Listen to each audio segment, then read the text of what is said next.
우리 몸에서 운동 범위가 가장 크고 움직임이 많은 관절 어깨. 중장년층 괴롭히는 50견. 2014년에서 2019년 13.5% 증가. 중장년 괴롭히는 어깨 통증의 주범 50견의 모든 것을 알려드립니다. 우리 신체 부위 중에 움직임이 가장 많은 곳은 어딜까요? 많은 분들이 아마 예상치 못한 답이지 않을까 싶은데 바로 어깨입니다. 관절 중에서 유일하게 360도로 회전이 되고 움직임이 많다 보니까 그만큼 크고 작은 부상들이 많이 발생하고 그래서 질환이 발생할 위험도 다른 관절에 비해서 높을 수밖에 없는데요. 그래서 오늘은 대표적인 어깨 질환인 오십견에 대해서 자세히 알아보도록 하겠습니다. 어깨 관절을 감싸고 있는 관절낭에 염증이 생기면서 두꺼워지고 유착이 발생하고 통증이 생기는 질환인데요. 의학적 명칭은 유착성 관절낭염 또는 동결견이라고 부릅니다. 근데 우리가 보통 아는 거는 오십견이죠. 오십견이라는 이름이 붙은 까닭은 이 질환들을 앓고 있는 환자의 상당수가 50대인 경우가 많기 때문입니다. 최근에는 젊은 나이에도 어깨를 많이 사용하고 그리고 스포츠 활동이나 반복적으로 계속 과한 작업 활동을 하니까 어깨 통증이 많이 생겨가지고 젊은이한테도 오십견이 많이 생겨서 최근에는 이제 30견이라는 별명으로도 불리거든요. 모든 방향의 어깨 움직임이 제한되고 그리고 통증이 발생하고 특히 밤에 많이 아픕니다. 야간에 통증이 심해지는 특징이 있고요.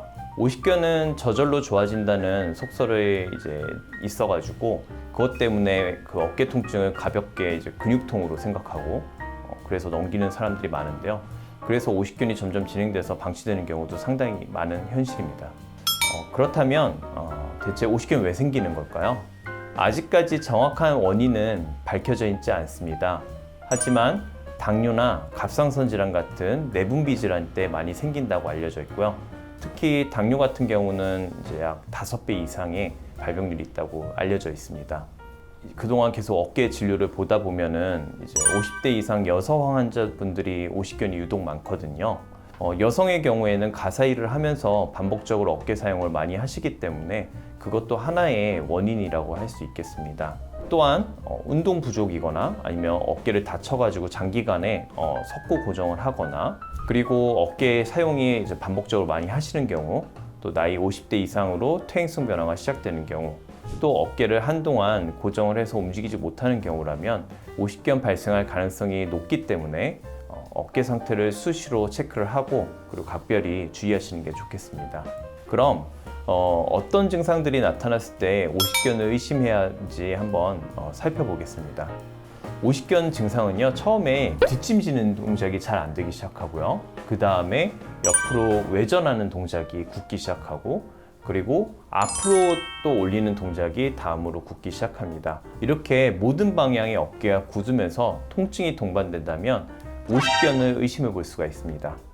이제 본인 힘으로 스스로 올리는 능동적이거나 아니면 수동적으로 올리는 게 둘 다 제한이 되는 게 특징이고요. 그리고 이게 통증이 아팠다 안 아팠다 왔다 갔다 하는 게 아니라 꾸준하게 계속 통증이 있고 그리고 점차 악화되는 경향을 보입니다. 그래서 여성분들이 브래지어 끈을 이제 잠그지 못한다고 하거나 아니면 화장실에서 뒤처리가 어렵다고 하는 이런 증상을 호소하시는 경우가 많이 있습니다. 그리고 또 다른 특징이 밤에 주로 통증이 심해지고요. 그것 때문에 수면 장애가 동반되기도 하고요. 이런 앞서 말한 증상들이 한 6주 정도 이상 지속이 된다면 내가 오십견이 아닌가 한번 의심을 해보고 병원을 찾아보시는 것이 좋습니다. 이 오십견은 이제 전문의한테 잘 상담을 받아야 특히 이제 어깨 전공한 전문의한테 잘 상담을 받아야 제대로 된 진단을 할 수 있고요. 그리고 치료가 빠르면 빠를수록 좋기 때문에 통증이 6주 이상 지속된다면 꼭 한번 찾아보시는 게 좋을 것 같습니다.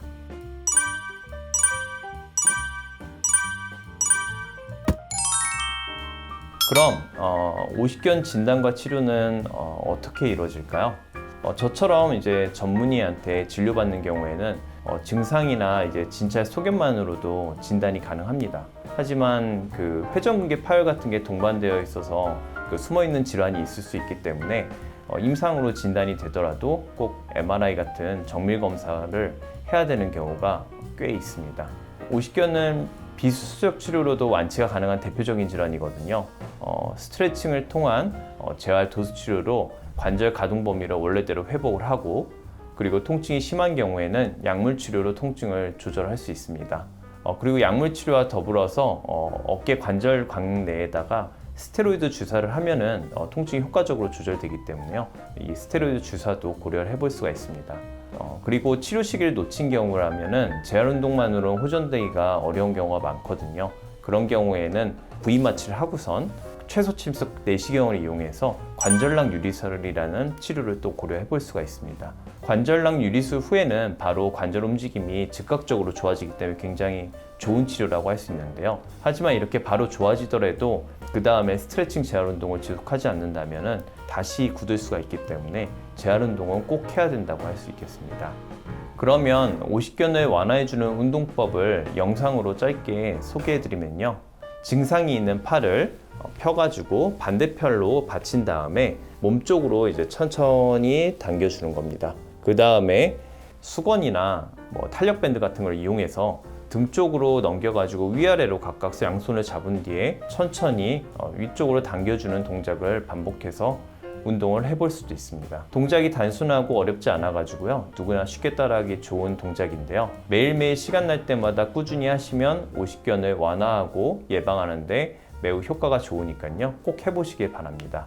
모든 질병은 발병 자체를 피할 수 없다면 초기 증상이 나타났을 때 빨리 병원을 찾아가서 치료의 골든타임을 놓치지 않는 것이 매우 중요한데요. 저희 신세계 서울병원은 어깨관절을 전공한 전문의가 정확하고 신속하게 진단 및 치료를 해드립니다. 오십견이 의심되는 증상이 하나라도 있다면 참으면 나아지겠지 하고 병을 키우지 마시고요. 빠른 치료로 건강한 어깨를 지키시길 바랍니다. 감사합니다.